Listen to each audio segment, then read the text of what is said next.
Bismillah. Il faut savoir que l'affiliation bancaire, et plus précisément le parrainage bancaire, sont strictement interdits dans notre religion.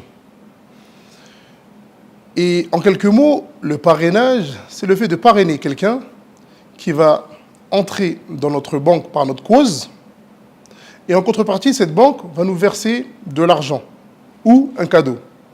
Donc c'est comme si nous travaillions pour cette banque en réalité. Et comme vous le savez, ces banques gagnent leurs profits en faisant des transactions usuraires. Et la majorité de leurs profits sont faits par des transactions usuraires. Comme vous le savez aussi, notre religion interdit toute transaction usuraire.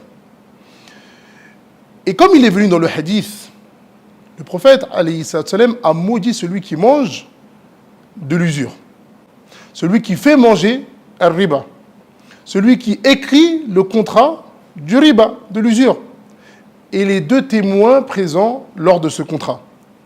Donc ici, on voit que celui qui mange et celui qui fait manger sont maudits. Et pas seulement. Deux ou les trois autres qui n'auront aucun gain dans cette transaction sont aussi maudits. Car à la fin du hadith, le prophète alayhi salatu wassalam yaqul wa kulluhum sawa.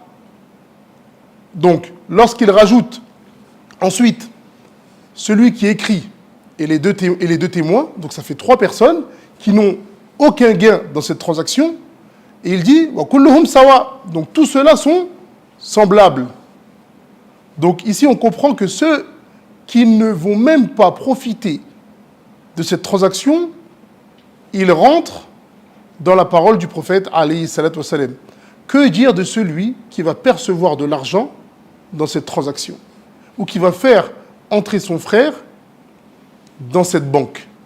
Et comme vous le savez, Allah Ta'ala nous dit wa ta'awanu 'ala al-birri wat-taqwa wa la ta'awanu 'ala al-ithmi wal-'udwan. Donc entraidez-vous dans le bien et la piété et ne vous entraidez pas dans le mal et la désobéissance et dans la turpitude. Et il ne fait aucun doute que d'inciter ses frères à entrer dans une banque, ça rentre bien évidemment dans le ta'awun ala al-ithmi wal-'udwan.